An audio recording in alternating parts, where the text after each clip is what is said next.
Welcome to Gashi's Kaman TV, and this is your channel, your host Gashi Skyman, the tallest man in Black Africa. So today I want us to discuss the 48 laws of power and how each of the two contenders, that is Raila Amolo Odinga and Arap Ruto, are applying these laws. So today I want just to take you through just the first 10 laws of power. And the first one states that never outshine your master. When you look at Raila Odinga, we know that his master is Uhuru Kenyatta. The same case applies to Arap Ruto.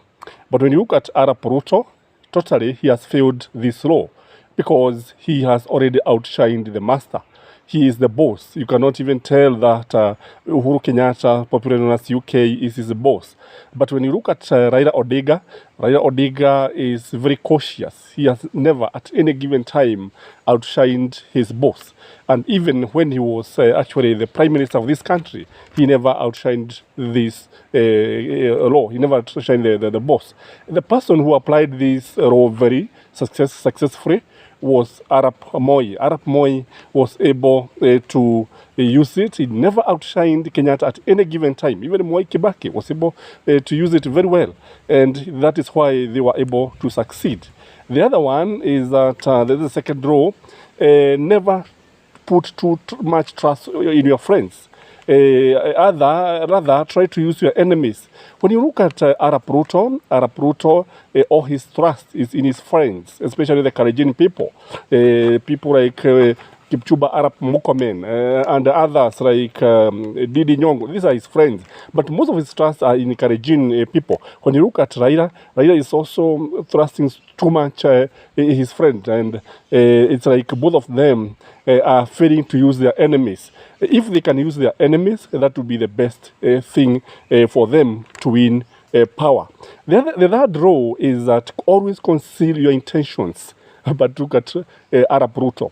Arap Ruto showed his intentions, he showed his tentacles long time ago. When actually, immediately 2013, that is when he started campaigning, he was able to show his intentions. Unlike Baba took too long. Actually, when you look at Raila until late December, when he actually announced that he's going to vie for the presidency, many people did not even believe that he was going to contest. He was able to conceal his intentions, just like Arap Moi, who was able to show that he was not interested in the presidency until it was given to him on a silver platter.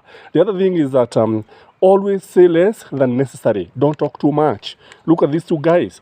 They are talking too much. But when you look at Ruto is making a lot of mistakes. He's saying a lot of things, or what he knows. And that is why you find him even attacking the president, something that he never do, because he is actually concealing his intentions and talking too much, and everybody is knowing what he's saying. The other law is always guard your reputation at all costs. But guard it with your body. Guard it with your life. But look at their reputations. If you look at Ruto, he has been accused of so many things. Corruptions, and even having cases at court, being actually having a judgment against him, and so many other things. Even going to ICC. So his reputation is not very good. So he failed terribly in this. But when you look at Baba's reputation is feathery. It's something that he cannot actually accuse this man too much. The other one is that court attention at all costs. This one they are trying to do because they try to make the politics relevant. Because when you look at what is happening over the media, the print media, the electronic media, the social media, most of these things is about them. Whatever the move that they are making, everybody want to listen to them. So this one they are doing it very well. They are quoting attention at all costs. The other one, get others do the work for you, but get the credit. Arap Mashaba is failing here terribly. Because you see, he is the one who is doing everything, working late into the night. And you see, sometimes even the credit going to the others. And Uhuru was applying this, that is why he was trusting him, but the credit would go to him. But what he did, he tried to steal the show, and that is why they are at loggerheads. If you look at Baba, Baba has so many people working for him, and he needs to improve on this. The other one, that is the eighth power, make people come to you. Avoid chasing people like Ruto is doing. Ruto is chasing everybody. You want to go even to the deepest of the village and trying to, like, just the other day, I saw him even in the football, trying to show so many things. And people should be going to him. It is not him to go to the people because he is chasing the people. Because that means it's not very important. Because if it were important, it is people who would be chasing him. Like people used to chase Mwai Kibaki because he was very, very important, and it is people who wanted actually to hear from him.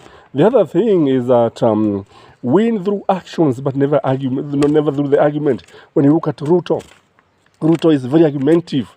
He like arguing a lot. He like winning arguments, using even very bad language. Mashaba calling Mugaga, calling Kitedawiri, very uncouth language. But when you look at Baba, you realize that this man doesn't argue a lot. He talks very little, but his actions are likely to bring a lot of fruits. The other thing is that don't get infected by misery and misfortunes. That's the 10th law of power.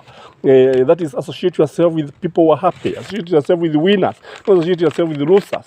If you look at Raila, Raila is associating himself with the governors. He's associating himself with the people who matters. If you look at the country, most of the governors on his side, even the president is on his side. But when you look at Ruto, he's associating himself with weak leaders. People like Awajiko are very weak.